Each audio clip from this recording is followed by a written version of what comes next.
just I don't know. I don't even know. I'm dropping my cap. Like I have no idea. this is vodka. It's just I one of don't- those games. I have no idea how they What lost do you that say? game. I mean, what do we do? What do you want to do? Spend an hour talking about like layups and like watching the ball bounce off your hands and Oh my god. no excuse tonight. The entire team was there.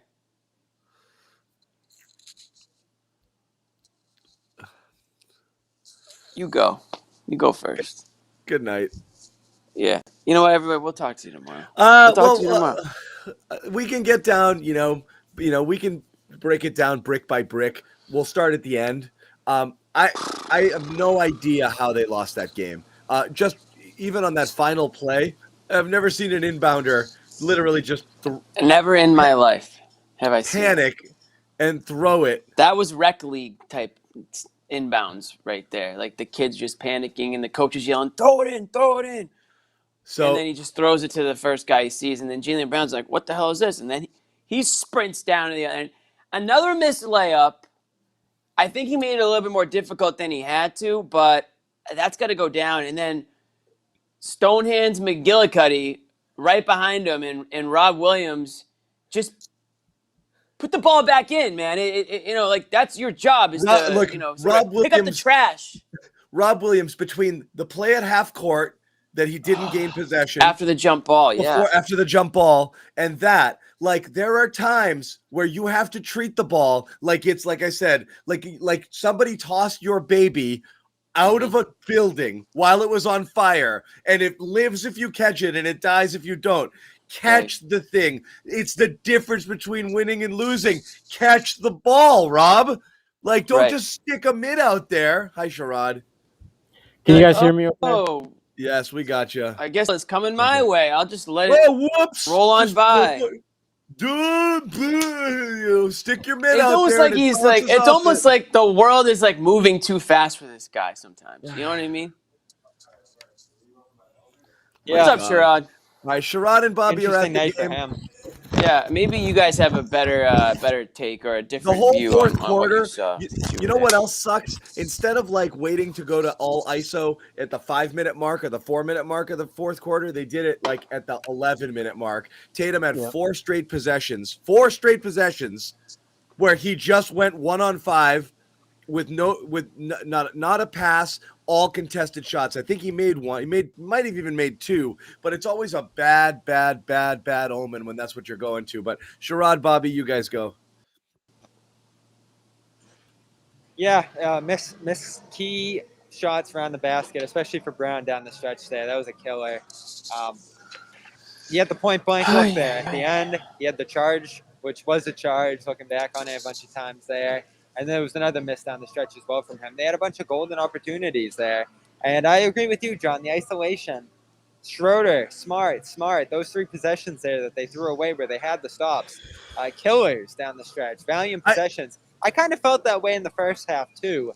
They came away with good percentages, but it all felt like it was from Brown hitting a ton of shots, Smart, playing hero and hitting some shots. Schroeder, everybody else, yeah, largely uninvolved. Yeah, Schroeder had a rough first half, picked it up down the stretch there. But those 3 guys essentially were your whole offense. Tatum, way off in his return, making some passes, but largely everybody just trying to do it alone again here. Messy passes to Rob, decent assist rate throughout, not a ton of turnovers, but when it was timely, they blew possessions, and that was the game right there. You couldn't get many stops on the Spurs, and when they did, they couldn't capitalize on them.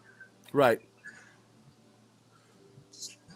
Sherrod disappeared. Sherrod has seen it, heard enough.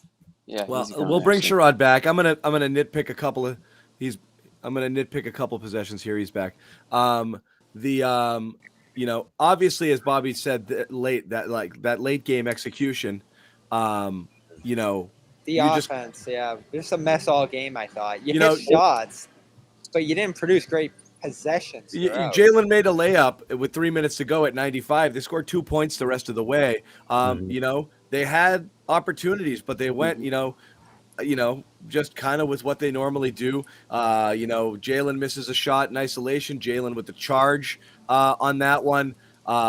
Schroeder makes a bucket, again on his own. And then with in a one possession game is the trip you want down the court is what you want. Marcus Smart driving to his left and flipping a shot over the back of his head. That's the possession. Like when you realize that's the shot you're going to take, keep dribbling, man. That shouldn't be it. The Tatum possession earlier when he walked it out to half court, called for 2 screens, ended up with a better defender on him, friggin' couldn't get a shot off.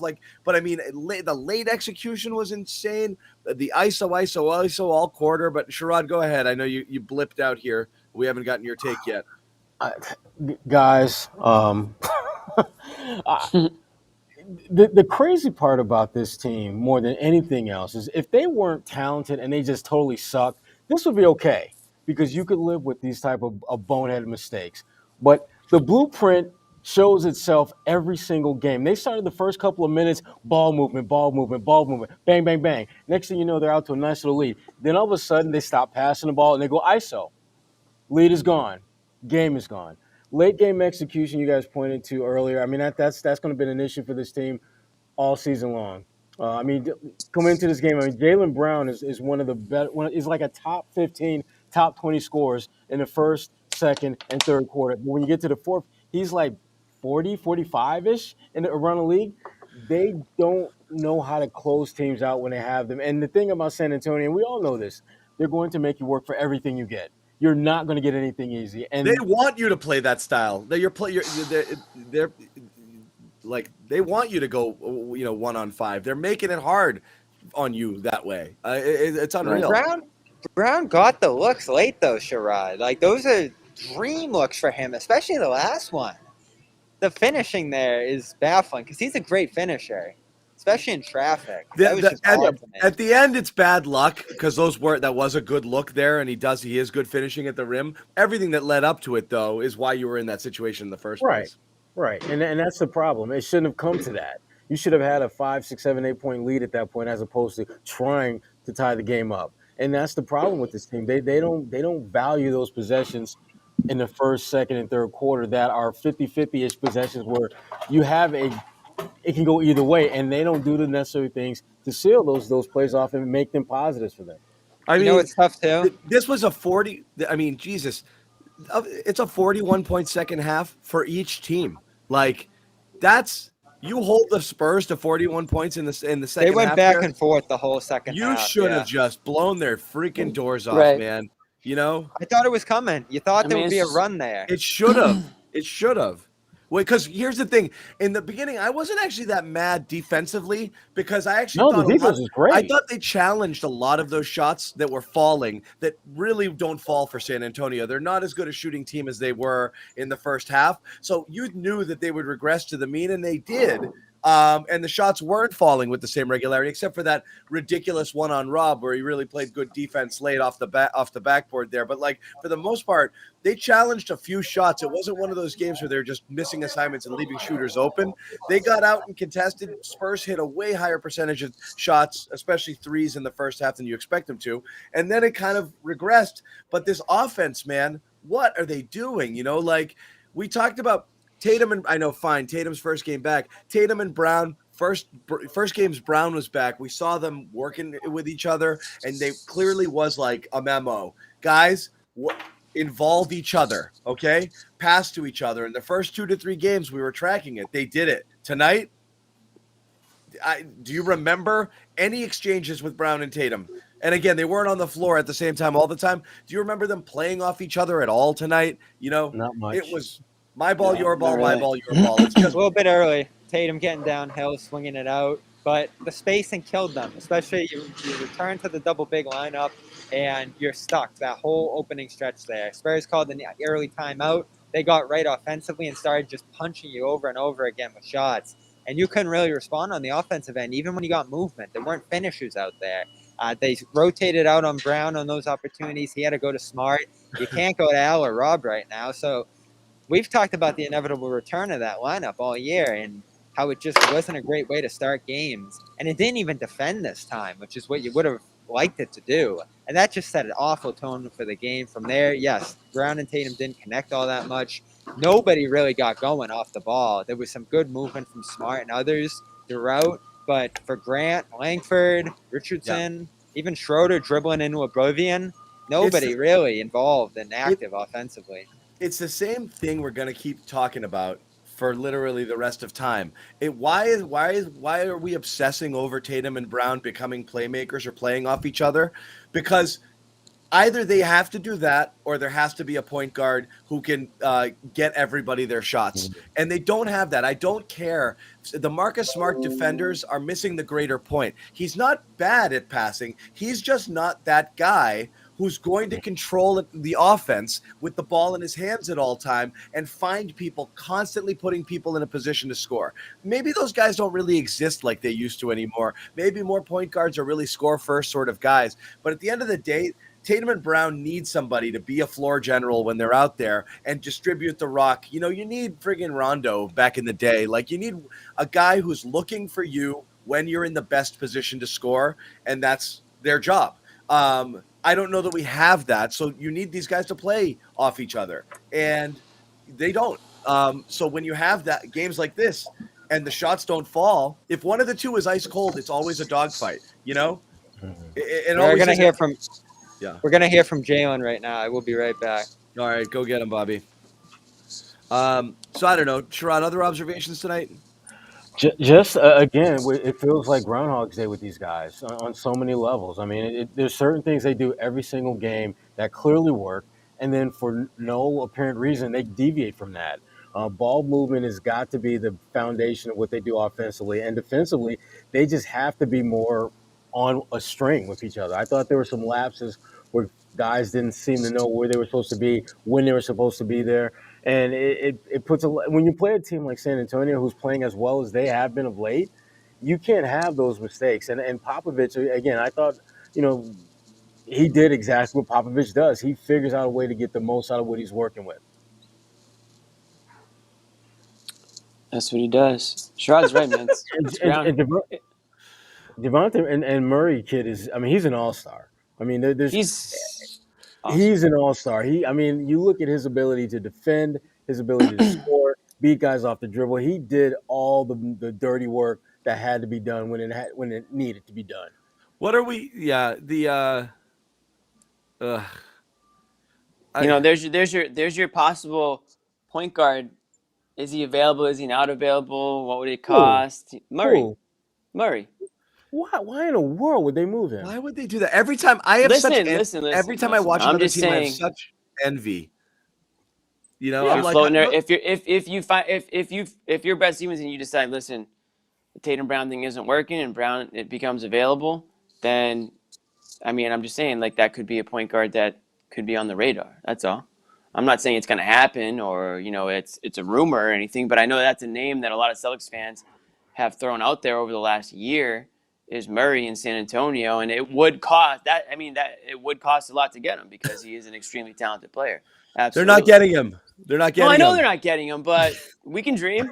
You know what? Let's just do Groundhog Day all over again. Let's just talk about how Tatum and Brown can't pass. But I think.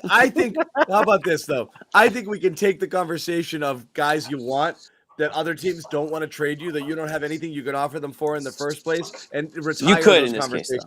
Retire those conversations for life. Well, it depends. Yeah. You want to give us your really good player for nothing? I'm not saying nothing. You would have to give up Jalen Brown most likely. You'd have to give up Jalen Brown most likely. So, there's a lot of people in the comments saying blow it up, blow it up, blow it up. The only way you blow it up is if you trade one of those two guys. I'm not saying tonight's loss is like the straw that breaks the camel's back, but every game you lose, the noise gets louder and louder, and eventually they'll have to come out and either say it's not going to happen or they're going to come out and do something. But it just feels like they don't need to really blow this thing up. It seems like, and I think it's pretty obvious, they need one piece, and that's someone who can orchestrate this. They need a project manager. I mean, that's basically what we're talking about. Yeah. You don't Right. have. Those are the two options. You either blow it out completely, or you bring in a point guard that can distribute the ball and run the I, offense and do all I those think things it's that you But need. everyone will tell you on Twitter, Jimmy, that they have that point guard, and it's Marcus, and he's much better than Yeah. we're giving him credit for. Right. And Bobby would He's say that fine. right now if he was here. He's But fine, but he's not the guy they need. He's fine. right. He's not the guy they need. Right. I would agree. He's not the point guard that this team needs. So if you want to keep the Jays, then you need to find a player that's going to work more seamlessly with those two guys, and that's a guy that's going to get them, off screens, Smart get was them better good looks, tonight. get the ball out of their hands. Yeah, I know. I have no problem with Marcus No Smart's problem performance at tonight all. at all. I mean, I'm not really even talking about this specific game. I'm just saying in general, if you're looking for a way to win games, and go on winning streaks instead of going on all these losing streaks and talking about one loss after another. You had your full roster basically tonight. You didn't have Pritchard for whatever, if that even matters, if you would have even played tonight, I don't know. But, I mean, everyone's been waiting for everyone to be healthy, and they've got a very, very beatable team that comes in. You're playing at home.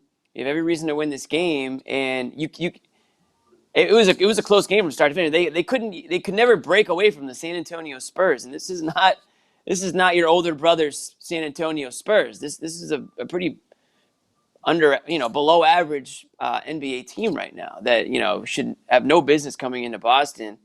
I think, are they on the second night of a back-to-back too, the Spurs? Or They played in Toronto last night. I mean, there you go. They're coming from another country even, and taking care of business in your home. Celtics they got to be one of the worst home court teams in the NBA this year. I don't have the stats to back that up, Well, but based remember, on Jimmy, based they on were one of- talent, they have to be. Well, remember, Jimmy, they were one of the last teams to win at home this season. I think they lost, So many uninspiring performances at home. which is crazy because they got such a great crowd. This Right. this isn't like Miami or Sacramento where the crowds at home kind of suck. The Celtics Right. don't have that issue. No, the fans. Believe it or not, the fans are still coming out to watch this team. I don't know if the players care or what the deal is with them, but it doesn't seem to really faze them one way or the other. If they're getting cheered, Nobody if they're has getting anything booed. better to do right now. Yeah. Right. Well, yeah, that's true too. Yeah. There's So not a lot going on. It's the best show in town it's still. tough. Yeah. I mean, I'm sure everybody was screaming at their TV tonight as usual at the last final minute of the game, like just screaming, like, "What are you doing?" No, I'm waking up the neighbors.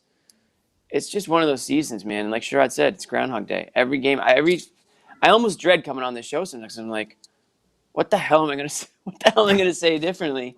Because they're losing a lot. A lot of the way they're losing is in similar fashion, right? It's just falling into old habits. You guys have already talked about it. Falling into the isolation mode on offense.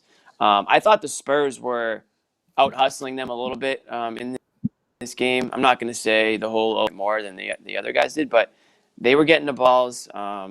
They were. I thought the Spurs were pretty aggressive. I thought Jalen Brown was very aggressive to start this game, as he usually is. He's probably the best first quarter player in the NBA. But I thought the Spurs were a little bit more active after Pop called that first time out. They had that nice little run that they went on, and they were just like, was it Vessel? I mean, throwing it down there early in the game. I mean, these guys I'm were a big playing fan with of him. little He's bit a of good purpose. Yeah, he is a good player. What'd you hear, Bob? John's gonna love this one. Jalen with a solution finally to some of the fourth quarter woes, late game woes. He said, "Let's play through the bigs. We want to play through our bigs there, get some of the off-ball action going, some of the steals and slips and different things." He mentioned there just a ton of solutions and suggestions from him there. Less isolation he wants. That sounds like coaching. Wow, great. That's. I mean, I'm not trying to stir controversy, but does that sound like that's a subtweet of Ime? Is he kind of, or is he not? Is he taking a shot there? Well, Ime's wanted to do more of that, and we didn't see a ton of it here again. We talked about it. We've talked about it a bit, but we talked about it last postgame. And Bobby, you asked Ime about it, right? Yeah, trying to get Rob more involved, and Right. it's definitely that high post area where they want to get him some looks, get him on the ball. There's some handoff actions you can do there. there's just a lot of different stuff that you didn't really see from much of this one, did No, you? this was one of those we forgot that Rob is on the team games. And they put him in a really bad spot down the stretch there too. I think Schroeder just like threw it to him on the right block, and there was but nothing. everything was bad. Like this was a game where it almost felt like they tried, to like, and Rob did some things that pissed me off, but like early on, you go to him for like two he's got a putback and a lob, and he's active, and he's active on the defensive end. Then switch a palooza. He ends up on Murray like a million times in a row, and the Celtics don't adjust, and he's getting cooked there. Yeah, you got a blitz there, and when they finally did, and they did. He may call the timeout in the next possession. That's what they did, but and they that's allowed where it. Pirtle broke loose there, right? Yeah, and they allowed that to happen a bunch, and finally Ime's like timeout, and then that next possession they blitzed the ball handler, and that's what you have to do there. But they left Rob on an island a ton on that situation, and that wasn't great. The master killing. I'm curious how many touches he had again. He just does nothing worked through him. There was a brutal alley-oop in the fourth quarter to him too. I think it was Brown who threw it. Just I didn't have a chance. Yeah, he didn't. Yeah, he wasn't involved, and Al wasn't really either in that role. You would have loved, and Jalen actually said like the Phoenix style that they played there was excellent, and they couldn't get back to it here. Why? Who knows? I mean, these are the guys who have the ball in their hands, right? Jason, Jalen. You got to be able to do something with it there and create that. And that's where my big question is, like, who do you look to in those spots to do that? Is it the coach? Is it Smart? Is it one of the Jays? Like, who is actually on the floor calling this stuff? Whose responsibility is it to set them up in these chaotic moments? This is the downfall of the team. How many times have we talked about this issue, whether it's the late game execution, the facilitating, the ball handling, ball security in recent weeks? Over and over again. Everything else has been decent. Like, they got everything else down. They cannot find a solution to that. And you know what? They're going to have to target it at the deadline. I think at this point, you have to go out and find a guy who can solve that, even more than a shooter, I think. Like, you need a guy who can handle the ball reliably and make decisions and lead the offense late in games. That's the thing, here can do it. Making. That's the key to decision making. It's not even so much the playmaking, just making the right decisions at the right time, making sure folks are. Again, you need a project. You need a project manager, someone who can manage all the talent out there. They don't have that. That's how you have these. I mean, that's how you have these late game just screw ups over and over and over again. And I don't know why people get so defensive over Marcus Smart when people criticize him as a point guard. He's miscast as a point guard. It's not real. I mean, he is. He's forced to be point guard this year. You want him there. The more whole than story leading up into the season was, can Marcus Smart be a point guard? This was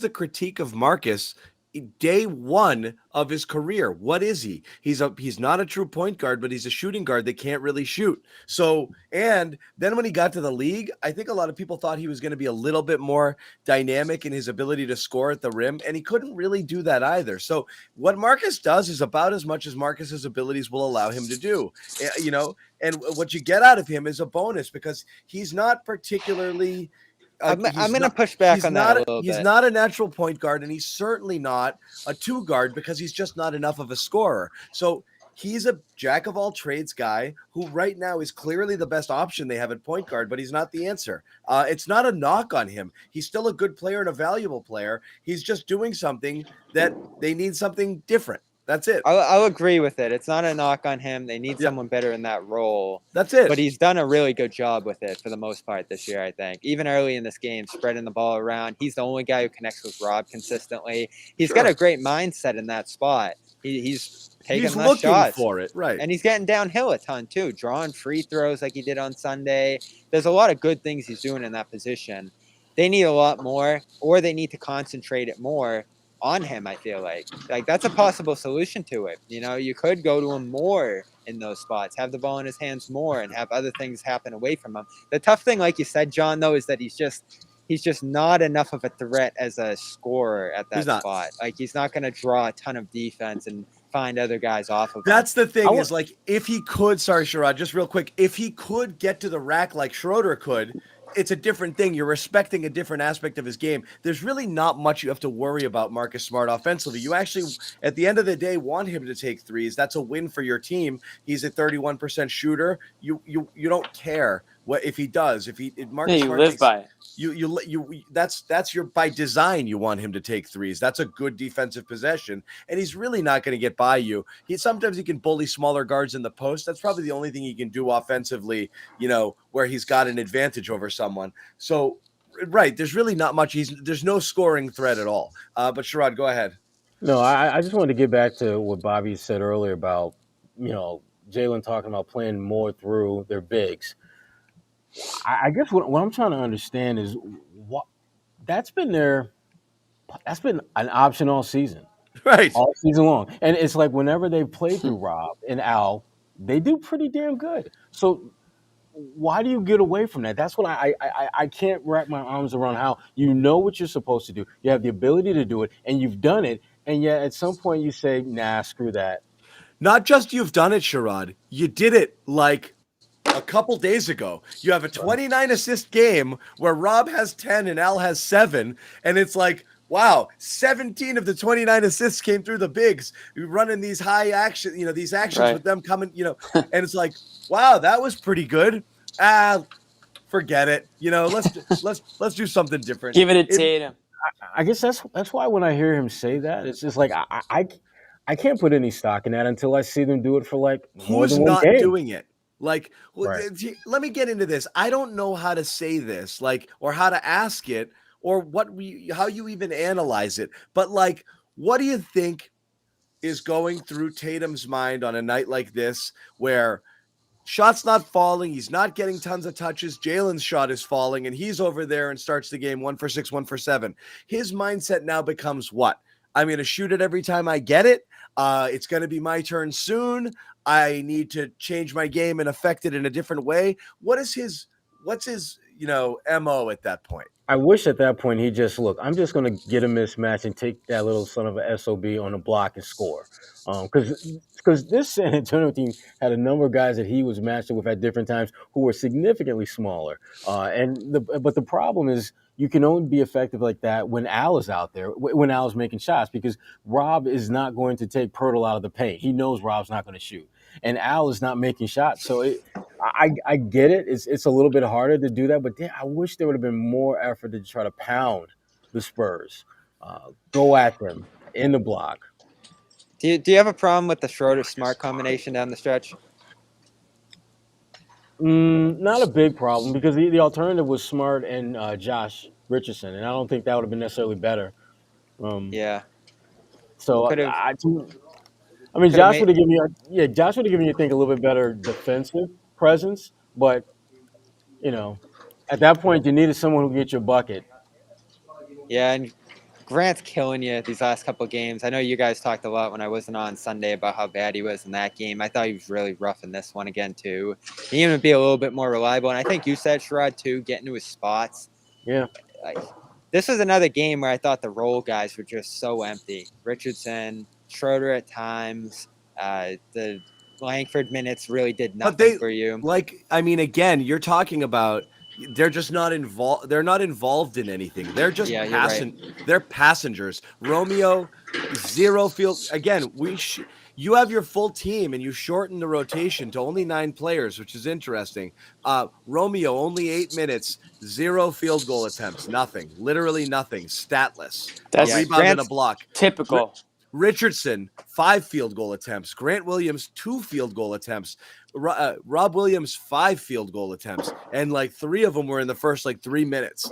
Then Nobody. Smith and it's 4 guys sitting on the bench. Yeah, so nobody. Those guys didn't get involved in the offense at all when they were out there. And all you needed was just I don't think they touched bit. the ball. Yeah, you just need someone they just barely to do a touched the ball. Right. No, they were non-existent. They were just there. You could have put anybody out there to nothing. They barely existed. I'm conflicted about Schroeder in this one too. There's times where he gets huge shots not with them. there? He's disappeared for me too. I don't There's see times. Oh, there he is. Okay. Repositioning. There's times where he gets timely buckets for you. And you talk about that a lot, John. Like there's a value to some of the things he does, but at other times the turnovers, dribbling into oblivion. This is Schroeder. There's times where that hurt you in this one. I felt like he's another guy who just isn't a ball mover necessarily. Isn't a guy who gets stuff going for you, and that's why I look at him as part of that crunch time lineup. Would you be better off with Grant shooting out there? Maybe some Again, Richardson's but- activity. Whether or not Schroeder pushes the pace. Schroeder gets guys yeah, moving, I think. on a bench unit where you have nobody else who can score, Schroeder going 7 for 14, and leading the bench in Right. scoring and being an overall plus. I'm talking He led the crunch team time, in. though. He led the team in plus minus. I understand, but the whole team sucked in crunch time. So it's like Schroeder wasn't the problem. Schroeder is exactly what he's supposed to be in that second unit, which is when all else fails, do the offense. Do the thing where you just go and you score and you shoot. That's just what he does. And that's fine when he's not taking shots away from Tatum and Brown. Late, when you've got 3 ball stoppers, and ISO players with Schroeder, Tatum, and Brown, you're just asking for the offense to grind to a halt and it just to be, passless possessions. And you don't really have an off-ball shooter in that spot either. And now, there's no shooting. There's not enough shooting. Right. Tatum and Brown connecting a little bit. Is there a way to get them from point A to point B into a good shot? That's definitely a solution that you look at there. The Rob one I like. That's a good one. Just have the ball in his hands in good spots a little bit more down the stretch there. Run the offense. I mean, we've been talking about that since Milwaukee, right? They can do things no matter who's out there. We've seen them do it. They just don't do it down the stretch. And that's where I look at, who do you lean on in that position? I asked Al, much earlier this season about the fact that the ball handling responsibilities are so spread out on this team. It's everybody can do it, but nobody takes control of it and really makes it their role. Everybody just does a little bit of it, and it's all just spread out until you really need it to be centralized on one guy late, and nobody's in that position. The problem, because I think Tatum's starting to do it at a higher level now. He's been doing it so much this year and doing it for so long. But in crunch time, he just transitions to that role where he's looking for the shot. That possession, I think you point out on Twitter, John, where he was just zeroed in the whole time. He was going to be shooting. I think he kind of got deflected on the first try. Then the second try was just a shot clock heave. The Tatum That was one? just a brutal one. That was the worst of all of them. What is he doing?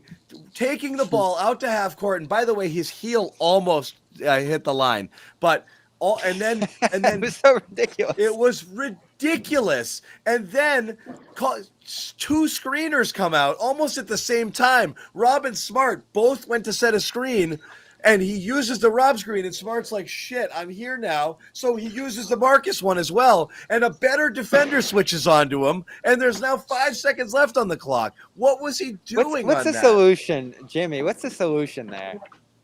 What's the solution for Tatum taking over like that? No, there's the whole fourth quarter issues that this team has. Oh, I wish I'd know. I'd be on the coaching staff. But Work the ball! Well, yeah, I mean, it's nothing new than what we've all said. I mean, Jalen Brown even said it tonight after the game. But it's one thing to say it, and it's one thing to show these guys, hey, here's what's worked when we've done it in bits and pieces. Is it that hard to do, Sherrod? What is it? Everybody knows what they got to do, but they don't do it. But you almost need a veteran though to set that in motion out there. You almost need somebody to say, no, guys, we're not doing this tonight. If no one's going to stop them from doing it while they're out there on the court, it's one thing for Ime can scream his head off, before the game, at halftime, even during the game. But if once the whistle blows and the guys are out there doing their thing, there's got to be someone on the court to right the ship. Whether it's Al Horford, somebody's got to speak up and say, guys, let's run some plays. Why can't Al let's run work a the set? ball. Al never runs a set on this team. Because that's not his demeanor. That's just not what he does. That's not who he is. He's not going to be that vocal leader. No one apparently is. There's apparently supposed to be Marcus Smart maybe, and he's the point guard. But if they don't listen to him, if they don't respect him or care enough about what he has to say, I don't think it's about respect at all. I think it's about you have your own skill set, you have your own agenda, and if you don't have anyone checking you on that, that's what I mean. Who's You're checking? Do that's what. That's and Marcus is not the one. If Chris Paul was on this team, none of this shit would be happening. I mean, Maybe a player like that. That's the name. Well, so No doubt. But you're right. They don't have that guy because they don't have the guy who is like, do what I am telling you to do because I know Right. best. Follow my lead. Do They as have a I couple do. of individual talents. So ultimately, this is the only place I'll knock Ime.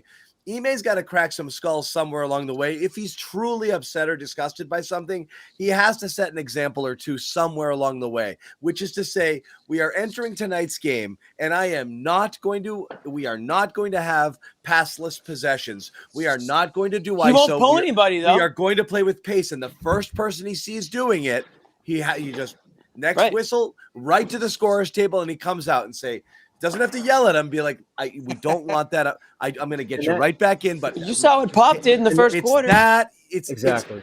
I know there's a fear with a first-year coach of like, if I do that and I lose Tatum for good because I've embarrassed him here, I'm dead. And so that's why you can't do it. So it sounds easy, but like somewhere along the way, so you got to kick someone's ass. You got to bench somebody for a whole fourth quarter. You know, nobody likes that. Like that's why Tom Thibodeau can only last somewhere a year or so before pissing everybody off. Like it's hard to be that guy, but you have to get it across that like it's just bad for business. It's bad for our team when you do that. So I can't play you if you do. And almost beg them beforehand. Yeah. I don't want to do it, but I will pull you from the game if you're not going with the plan. We can only win this way. So when you get into those old habits, I don't care if the shots are going in. I'm going to get you out of there, and I'm going to put somebody in who's going to do it. You know? But yeah, I mean, But you know what though? Here's my issue with that though. I mean, if you are so sensitive that your coach putting you in check because you're not getting it done, because you're one of the best players and we're losing and you're not getting it done, you're not doing what I'm telling you to do, why the hell is that a surprise? That's kind of how this coaching player relationship is supposed to be. If you don't do what the coach says, he has every right to keep your ass on the bench until you do what you're supposed to. We need to stop this coddling bullshit. They need to get past that. There doesn't seem to be a high level of accountability. Yeah, there's not. But what I don't get is he's doing the call out in the press room, but he's not making an example in the court where it can actually make a difference. So if you're already going to waste bullets and criticize people publicly and embarrass them or put them on blast in the media, do something in the game that actually lets them know we cannot have this go on. We cannot. He wants to win the game. This is related to that. But when I was in Detroit and I had Larry Brown as a head coach, Chauncey Billups, who we've all known has had a great career.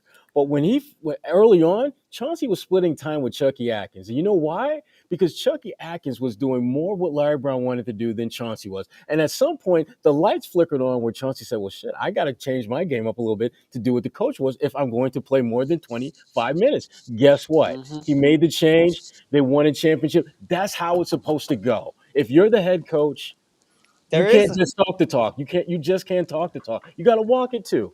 There is a line of thinking with the team building too, though, that they shouldn't, as a roster, put these guys in this position. Brown, I know John goes on and on about in that role. Not for him, in his opinion there. And Tatum, maybe not naturally his best spot either. Smart, we talked about the limitations with him in his role. Like I just said, everybody can do it on this team, but nobody excels at it. Could you have... At some point in the past couple of years, playmake, facilitate, right the ship, whatever you want to call it. I got you. There. I mean, none of them are playmakers, but go on.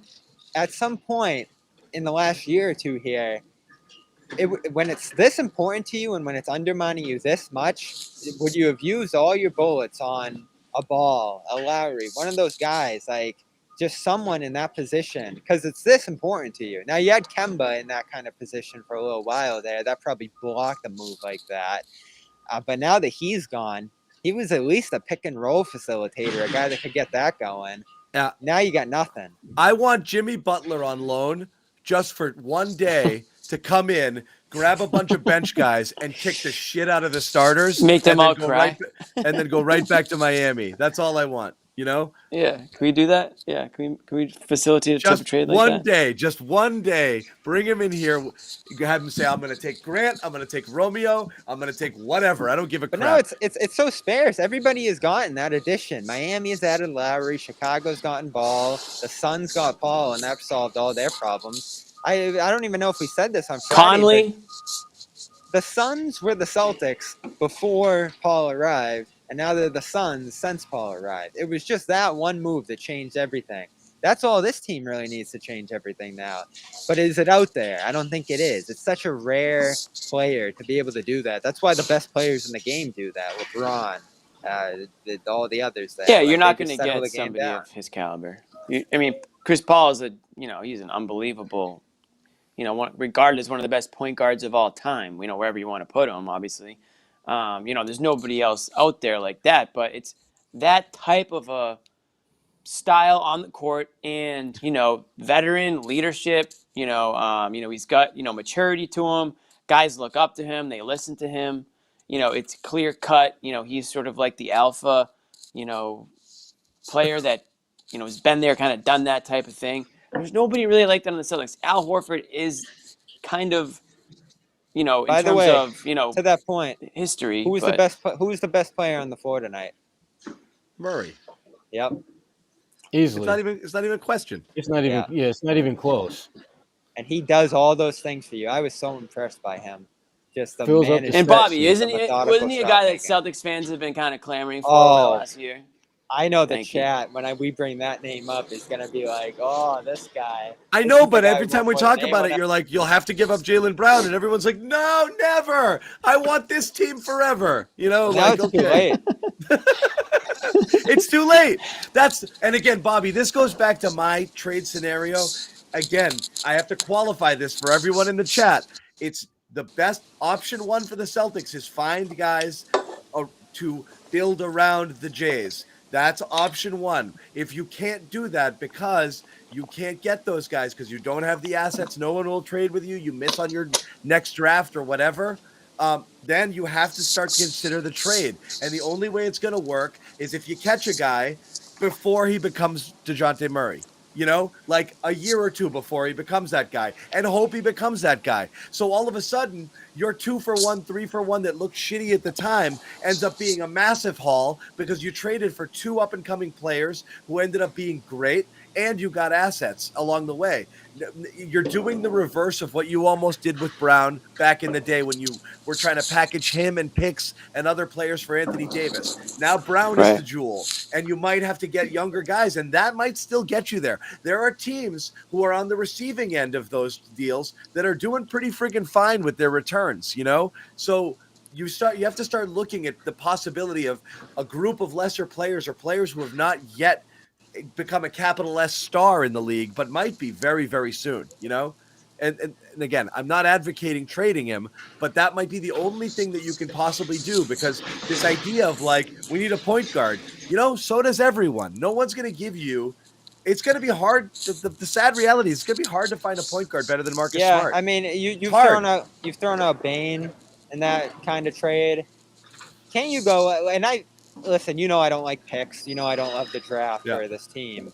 But if you go out there and you're Brad and you're doing all this work right now and you nail some picks next year, makes a big difference. You move up. Or if you held on it's to too Bane late practically by then. You can't really rely on the guys you draft next year to help, like Tatum and Brown in the next couple of years. But it's a route. I'd rather do that than trade Brown for a guy that you basically could draft this spring. That's my point. So you could, I'm not selling low on Brown. You could, but you're missing. No one's saying sell And you low. Traded Bane, and you traded the pick that would have become Alfred. But that was Danny. You traded the pick that would have been Sengun, and you missed left and right on the Nesmith pick with plenty of better players available in that draft that you didn't take. Again, this problem could have been fixed with one or two things having gone in the other direction. You missed everything. And so that's why you are close. As Jimmy said, there is no time to draft and develop in time to convince Jalen Brown to stay here. He's a free agent in 2 years. You draft someone next year, and at the end of that first year, Jalen's entering his walk year. So that's why you got to trade those picks. You've got a problem right now. You got to, that's why it's a problem. So if you're going to trade those picks, you need to package those picks with obviously salary if you want to bring in players that can help. So that's, maybe in the next few weeks leading up to the trade deadline, more rumors, more names might be floating around out there for teams that realize that, I'm so intrigued by what's going to happen there. I mean, obviously the league's all screwed up right now. There's not a ton of trade talks. in the month leading up right now. But does it heat up? Do those kind of Irving, Simmons situations get things waterfalling there? Is Boston in like such a desperate situation in terms of their play Do you guys style like that they Brogdon? really do try to mix it up? He can't be traded this year, which is the killer there. Oh, damn, you're right. What a weird a guy I extension like, for them to though. make, then. Yeah, I know, especially given where they're at. Okay, well, that blows up my massive blockbuster. Who's some guys, Sherrod, when we're talking about deadline? Like, who around the league should this team, like, consider? Because they're not going to trade Brown at the deadline, make that kind of move. But, like, what are some No. things that they can do to just make this team a little bit better, like the Fournier trade last year? Well, when I look at this team, I mean, you got to look at deals that are not going to cost you a ton of money or capital. And to me, you got to look at guys who have very clear and specific skill sets. One guy that I would certainly kind of kick the tires around, and again, I'm not going to give up a ton because I don't think he's worth it, but he could be someone that could help this team, and that's Frank Nicolina. What's my guy's name? Frankie Smokes is what I call him for the Dallas Mavericks. Oh, yeah. Tilakina. I always screw his name up. I just call him Frankie Smokes. Frank Ntilikina. He's a good, solid, athletic, defensive-minded distributor. He's not looking to score. He's not looking to do anything but get the ball to other folks. That is a low budget, could be the little stimulus that you might need. Because I don't think you're going to find that player that's going to absolutely put you over the top or make you significantly better. Yeah, you need certainly won't be him. That can just help you a little bit. That might be that little. Anybody else? I told you. I said low budget. What about the Kings? They got like Sherrod, 3 or 4 guards over there. Real quick, one trick for you, Sherrod, in pronouncing that name: try to unsee the T. Unsee the Ntilikina. It's just Ntilikina. Let's just get the T. Just pretend the T He's isn't French, there. right? Let's add a French player every trade deadline. Let's make that a tradition. Yeah. You had to bring. We go back to the. We could have drafted. We could have had a different Turkish center if we didn't do the Horford deal. Would that have meshed? Would that have worked the way? I don't know.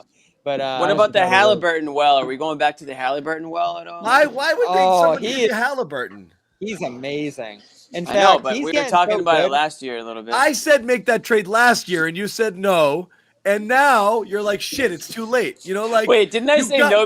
And it wasn't. It probably 10 times worse. Wasn't it for like Neesmith or something? No, I was saying Jalen for a package that included a guy like Halliburton.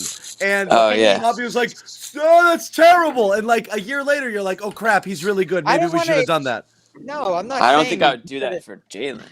You've got to guess. You've got to guess when you're doing these things. You got to guess the same way people were trying to guess that Jaylen Brown would be an all-star. You're going to guess that you're going to trade for a future all-star. You're giving up Brown to solve the problem of like connecting these guys and taking advantage of the talent you have. You're making your team worse to solve a hole that you could fill another way. 2 players, future assets, cap relief. You might be doing the whole picture of what the team will look like 2 years from now might be better than what it looks like if you just held on to them. You can't look at it one for one. It's the whole thing. What does it allow you to do next? Using the draft picks, using whatever money that you have available, and then you look at that roster versus this roster, the one where you kept him, and what do they look like? That's how you have to assess each of these moves. It sets off a series of dominoes. It's not just one for one, And so that's just your opinion on that Celtics getting worse. They might not get worse. If you bring in a guy that might look worse on paper or might not have the same, name recognition at this point in his career, that doesn't mean they're going to get worse. I mean, last year you didn't want to trade Brown for Towns. I bet you would probably change your. It's like the opinions on players are always changing. If you want to trade for a guy at his peak, then that's probably not the point where you're going to get him. So, like John just said, it kind of like you got to take a little bit of a risk. You got to guess the problem. The problem once they become superstars, they're not available.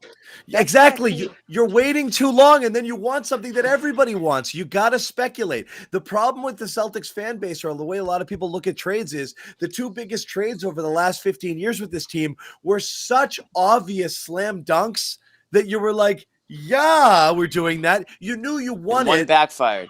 You knew you won it that day. I'm talking about, obviously, when you KG and trade Kyrie. for the KG, and then the second one, when you traded away Pierce and Garnett, you were like, that this was is slam dunk. great. Like, Well, what a Kyrie, great too. trade. These guys are cooked. We just gave these two old men away for all this good stuff. This is going to be amazing. Those were so obviously great deals for you. You're never going to win deals in such an obvious over-the-top That KG landslide Pierce manner. one, yeah, that one was a little more controversial. And the Kyrie one was a friggin' landslide, Yeah, it too. That was. was an easy. Kyrie one was a landslide. We know why the Cavs. Now we know why the Cavs did it and why they had to do it, and it did backfire on the Celtics. And honestly, you don't want a situation like that here in Boston.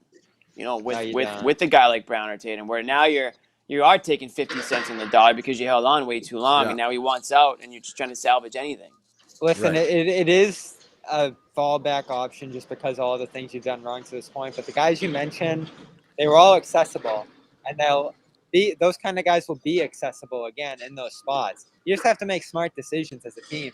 I don't think doubling down and just digging even further up the ladder in your talent ladder there to try to fix old mistakes is the right way to go about the team building. You just gotta find other good players. The other option is do nothing and die. So that's the thing, it'd be nicer if they were good right now, actually. Listen, I'm open to any solution. My general stance is you don't trade Brown because you'll regret it. Go get yourself some calm. This is everybody's solution right now, man. This is the first time in the show where the viewers were calling for the calm read like 3 minutes in, They're like, yeah. Well, everyone needs it. We should have led with calm tonight. That should have been the lead. The way this game ended, the lead of this post game should have been calm.com/garden for 40% Bobby, off. are people just dropping entire trays of silverware behind My you? mute button's stuck. I've been trying to press it like crazy. It sounds like literally like just whoops, and all the silverware goes crashing. We can promise that none of the things you're hearing coming out of Bobby's microphone will be on the calm.com app. None of those sounds, because none of those sounds that you want to hear. Yeah, it's the opposite. Whatever you're feeling listening to Bobby's background, the calm is the opposite of that. Calm is here to bring you off of that feeling that you're feeling right now and what you've probably felt this entire show. We could all use a little hit of calm right now, Good. Calm.com/garden, 40% off your premium subscription. And honestly, every single game, deeper we get into this season, calm.com should I don't know what our deal is with them, but they should be getting sales like this right now. They should be rolling in from Celtics fans, because I can't imagine going to sleep after a game like this. Just going straight to bed, like in a bad mood, angry at the world, and having to wake up and go to work tomorrow morning. Is that the joke? Like, absolutely not. You got to calm down from games like this, endings like this, and calm.com is the way to do it. What are we laughing at, boys? I just love how you just riff. By the way, we don't talk about this, and I say, Jimmy, do the calm read when it's time. He just starts doing it, and then I just sit back. Because it's just coming from, it's just, this is real. This is how I feel about it. So there you have it. There you absolutely have it. It's coming from a calm place. It's getting there. I'm coming back down. This is therapeutic for me to get it all out there. And I actually think a lot of the people who show do this as therapy. I think this has honestly become therapy for a lot of people after horrible Celtics games, and I'm fine with that. We're not doctors, but we will help you in this. What we should do. I am kind of a doctor, but what we should do is, just so people can have the comparative experience, is Bobby should set his phone to the side and record the background noise behind him. We'll send you an MP3 of that. Listen to that one night, and then do the 40% off subscription of Calm the next night, and you'll see the difference. Anyway, what Bobby is playing us, the only way that helps you is if you grew up in a construction zone in like New York City somewhere, and that just like reminds you of like being a kid, because that is horrible. Whatever's going on. Sometimes that noise is calming as well. The city, not this one. I don't want to hear. I was going to say no. Ever. There's nothing calm about like damn banging, Bobby. And like the horns honking and people swearing at you. Yeah, this is a little too close for comfort. You want to be at least 10 floors up. I'm 9. But anyway. So, guys, do you want to put a bow on it? Any final thoughts here? I did want to mention one other thing before we wrap completely. Bobby actually as far had as this something game that he wanted goes. to bring up. Oh, as far as Yeah, the I'm game just- goes, I'm done with the game. Nothing, Jimmy. Nothing on this specific. I mean, we've talked about the game, but a pregame, Jimmy Bobby, has you never- had it interesting. Oh yeah, let's hit the Rob thing. Ime pregame. You want to? Hold on, I might have it. You want me to play it? Yeah, starting shoot around. Rob essentially got asked about the toe, minor injury that he kind of just blew over. Said is better now. Then I think some reporter asked him about pain tolerance, like just getting over those injuries, and yeah. Yeah, and we've talked about it with Rob and we've talked about it with Romeo, Romeo, which is kind a of couple like other guys have popped up. are you hurt or are you injured sort of thing. And right. I would believe that Dennis Schroeder, The illness as well is looped in here. Yeah, and right, so non-COVID illness. We actually joked about that last show. Bobby, mute yourself real quick so we can hear this better. I'm going to play the bite right now. This was Ime asking about like guys kind of dealing with nagging injuries and specifically a conversation he had with Rob. Here it is now. I said, not being injured is the first part and being available is the first part. But Rob is a guy, as I mentioned, you challenge him, he responds usually. And so he's taking some things to heart. He said things publicly, but obviously we speak a lot privately, and I think he took a lot of what I said directed at him based on past years, although it was just the team in general. And what I mentioned, guys sitting out games this year with soreness, congestion, things that in the past guys normally wouldn't. And I challenged the team with that weeks ago, and I think he took some of that to heart. So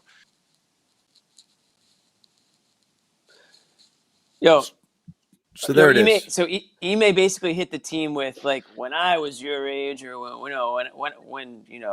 when we played the game, like we played with broken ankles and we were throwing up in the locker room before the game. Yeah. You know what I mean? Like it sounds like that's what he hit the whole team with, and Rob kind of took it. I guess credit to Rob. I guess that he kind of took it personal in a way. But it is. It's almost like the Tatum thing. Like they're talking about getting off the ball and trusting teammates for everybody, but it's really centered on Tatum. I was trying to think all afternoon who this would be about. Like there's some Romeo there, but are they really relying on Romeo? The guy they're relying on who's missing games, I think 9 now out of 37, is Rob. I mean, they've he's not all on missed pace to hit that games. 69 game mark right now. And a toe, sore toe, essentially what it was. I think that's sort of what that was, right? Like, this is about Rob. Who else would it be? Jalen played through a hamstring. Tatum's always healthy. Al's playing a ton. Like, no one else on the roster is really bowing out. No, it's So those that's guys. about Rob. I think it's Rob first and foremost. I think Romeo is one. I think those are the two guys. I mean, it's obvious. I mean, we're watching the game. Like you said, I mean, Jalen came back too soon, and that was one of the reasons why he had to sit again. So I can't imagine he's talking about him. And a lot of the other stuff's been COVID related. But if you see, when the Celtics, what is it, NEHB, hashtag NEHB injury report comes out, I mean, God, clicking that hashtag is one of the most depressing things you can do. It's a laundry list of Celtics players, and unless it's health and safety protocols, if you see a guy who's like out, non-COVID illness, or you see out, and it's all ridiculous. It's like coming back from toe stubbing recovery maintenance. Right. It's or like Romeo's like with a shin or something. You know what I mean? It's just like ridiculous. I remember Romeo's neck thing too. That was a couple that games. came out of nowhere. Yeah. Well, it's like he kind of like took a blow to the head and he left the game, and he didn't play for another game or two after that. That's the kind of stuff that's going to be emphasized there, I guess. And with Rob, he said he's getting better at it, and it was sort of more broached by Ime than it was by Rob. I was actually surprised to hear Ime say that, but that's something we've thought about, right, with Rob? Like, can he get through some of these bumps and bruises, knee pain, ankle pain, toe pain? Those are the big ones this year, right? Like, it's always lower body stuff. Oh, the bigger the toe. Yeah. Oh, no. How can you get into that again? Can't do it again, buddy. Can't do it. I do need to mention one other sponsor of ours here. Again, before we wrap. Jimmy, don't interrupt me here. I got to get through this one. Okay? You got this one, dude. Okay, these days it can be hard to find and hire the right candidates for your small business, and we know we are a small business ourselves, and we used LinkedIn Jobs to make it easier to get to the people that we want to talk to faster. So, what we're offering right here, it's on the screen. Jimmy, how about that? You can read what's on the screen. Yeah, LinkedIn.com/Guardian. You can post your first job for free. He might be hitting it up tonight. He needs some availability. You know, he might need an extra body, it sounds like, guys who want to stay on the court. Let me tell you a Well, little bit about LinkedIn. Create a free job post in minutes on your LinkedIn Jobs, to reach your network and, have access to the world's largest professional network of 770 million people. Yes, there are that many. Focus on candidates with just Shout the out right Josue. skills and experience. Use screening questions to get your role in front of the most qualified. Use the simple tools on LinkedIn Jobs to filter and prioritize. It's why small businesses rate LinkedIn Jobs #1 in delivering quality hires versus leading competitors. So as Jimmy said, and Jimmy can take us home one more time. Yeah, Go to LinkedIn.com/Garden. Post your first job for free. And honestly, anybody can do this. Even if you don't even really have a company, just go put a job. Everyone on your LinkedIn is going to be like, wow, he must be doing pretty well. He's It's hired, a good way to he's make looking to hire friends. somebody. It's Good a way good to make friends. Good way to get people to be like, wow, like he must be doing like, wow, he's, looking to hire somebody. I don't know what he does for work, but he's looking to hire somebody. It's Wow, like, John.com is hiring. wow, You yeah, know? wow, yeah, I think I'm qualified. Producer for the Jimmy John podcast. That Just sounds make amazing. Little trick. Put a job posting out there, make the requirements outrageous that nobody can apply. It's but everyone's gonna be like, 2022. wow, he's got a Salary pretty good thing range. going. Yeah, Jimmy John podcast producer, salary range 150 to 225. Yeah. It's We need it's, W-2s. it's 2022. We need the Jimmy John podcast. Yeah, we Can I do. just say too before people bow out here, we Yeah. will be in New York tomorrow, Sherrod and I. We're heading out Sherrod bright and called early. an audible on you, Bobby. Oh, You're on your really? own. Yep. Oh, okay, just me. I'm heading down to Madison Square. Oh, Noon I thought tomorrow. Bobby was gonna hit you right with Sherrod, but I guess not. Bobby, buy those train tickets. I'm all set. How are you getting there, Bob? I'm flying. Oh, you're flying. Wow, first class? Yeah, we did some planning well in advance, so we got a good Oh yeah, price. we got the good rates. We got the good rates. Wow, I love it. Yeah. You should Plus, it's a back to back. I gotta fly. I can't stay He's got to up all go. night and start Yeah, driving. exactly. Speaking of New York, I did want to mention it didn't happen in New York because it can't. Kyrie Irving season debut tonight, 22 points, 9 of 17 field goals in 32 and minutes in his outshined. first game. Yeah. Outshined by Lance Stevenson, too. Did you guys hear about Lance Stevenson tonight? I didn't hear. What did he do tonight? He had a big game. 20 He had 20 points in the first quarter, right in Kyrie Irving's face. So shout out to Lance I could not Stevenson. believe. I was watching that Knicks. The Nets won the game, 129 to 121. Yeah, they did. Well, the Pacers have big issues going on right now with them in terms of. I mean, they got big issues. They got Lance Stevenson taking 50 shots in the first quarter. And then they had a guy from the Syracuse what do they call that thing? The basketball tournament. It's like where all the old college guys show up and play during the summer and play for $1 million. They had a guy from Syracuse's team starting at point guard. And Lance next to him. I was like, this is crazy. Yeah. Well, did anyone see any Kyrie highlights? I didn't see how he. Not a ton, but here's his post game. Obviously, he's going to get asked. And again, for those who don't, I don't have the sound. I'll just read a quote. For those who don't know his situation, and I'm sure you do. He can't play in New York, so he's just playing road games. Initially, the team wouldn't let him join them at all. They got desperate. They brought him on board. He's playing in road games. This game was in Indiana. He gets asked about vaccinations, which he has been reluctant to take. It's not an ideal situation, and I'm just praying something gets figured out, and I'm hoping we get to some type of agreement. But for now, I'm going to take things one day at a time. So does not sound like he has any plans to take the vaccine. His plan is to wait out the city of New York and see if they will change their rules. He might want to phone Novak Djokovic right now and see how things are going for him over in Australia. Yeah, not so hot. You don't want to be in Australia right now. Novak from the dungeon somewhere, right? He's just in a room, and there's guys there's like cops outside. He's just like texting, like, "Can somebody fix this?"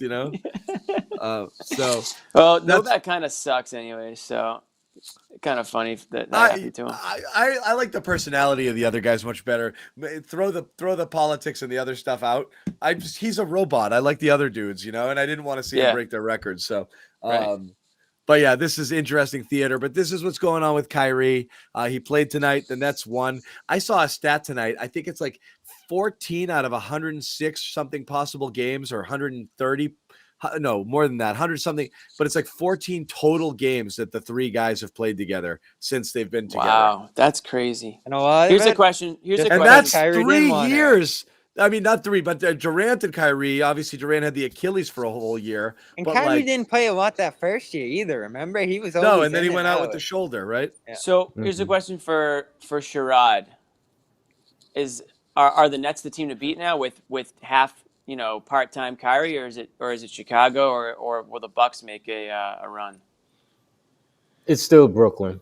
Because I mean, when those three guys are on the floor, even if it's only half the time between now and the playoffs, they got 3 of the top 4 players every game on their roster. Yeah, it's insane. If you're the Nets, Giannis, Antetokounmpo, until someone beats them in a series again. If you're the Nets, you don't even want the top seed because you do kind not of want to want play to more games on the road, right? You're better off as a 5th seed. Kind That's of a the wild spot for them. Kind of a wild thing right now, but Yeah, I don't think they'll be able to sink that far though. They're too good. No, they won't. They won't. They might stay under the Bulls, or maybe the Bucks will pass them. Maybe they won't No care. lower than, Here's the thing. no lower than 3. They're not going to sink lower than 3. Kyrie's been praying for a break from the start. They're not going to get one. He got one here that I thought was ridiculous. We went over that when it was announced, but he's not going to get back full time by the end of the season. I don't think so. This is the risk they're taking. It is what it is. So, whatever. That's other theater that we'll add to the mix here. As we said, Bobby's going to New York. Has nothing to do with Kyrie. They're taking on the Knicks.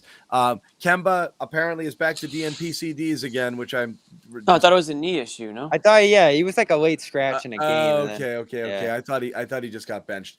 So Bobby's there. Sherrod is not. We'll be back with the show again tomorrow. Josue, I don't know if you guys hear from him. Ask him how. That's a great question. Ask him how he's doing, Yeah. and ask him if he's on tomorrow. Yeah, I hope he's okay. If any of the viewers, Josue, if you're watching, hit us back. I guess. You up? Yeah, I think between us, if we had to count, what do we average on that thread? 125 texts a day. What? 125 texts an hour, maybe. Yeah. And the worst part is, well, John, you don't realize it because John does speech to text, so he's just screaming into his phone. He has no idea how many texts he's sending. All of a sudden, we get a book, and we have to decipher it. And I can just picture him screaming into his phone, and all the words are jumbled. Yeah. Here's why you're wrong. Here's why you're wrong. And we've talked about We might have to scale back on that. Damn it, Bobby! We might have to scale back on that, Chaz, the New Year's resolution.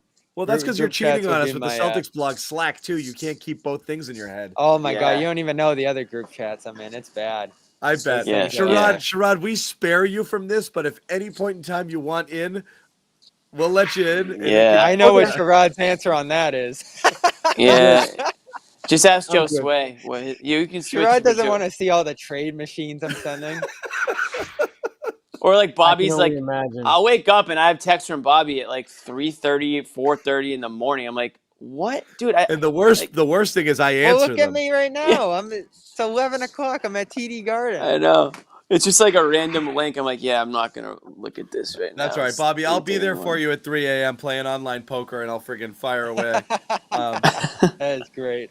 Anyway, Good to have friends. Guys, again, thanks for watching. Always a pleasure to have you. Again, I mean this sincerely. Thank you guys for sticking with us, even though everything sucks. Sure. Please hang on. Pretty much, yeah. No. Thanks for watching. We appreciate it. We enjoy this more than the games too. So Tonight was a good game. It was an entertaining watch, and it went fast. I was appreciative of that. On the It is. So let's do everyone a favor, and we'll end this as well. Once again, quick shout out to our sponsors, LinkedIn.com/garden. Go to LinkedIn, post your first job for free, and of course, always the #1 sleep and meditation app out there.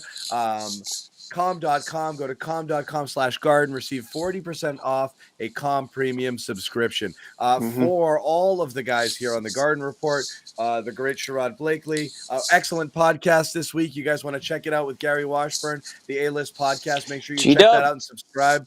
Obviously, Bobby Manning, Dome Theory, CLNS Media. He'll have some stuff on this game coming out later tonight. And then Jimmy Toscano, the salesman. Yeah. Just be on the lookout. That's all. Just be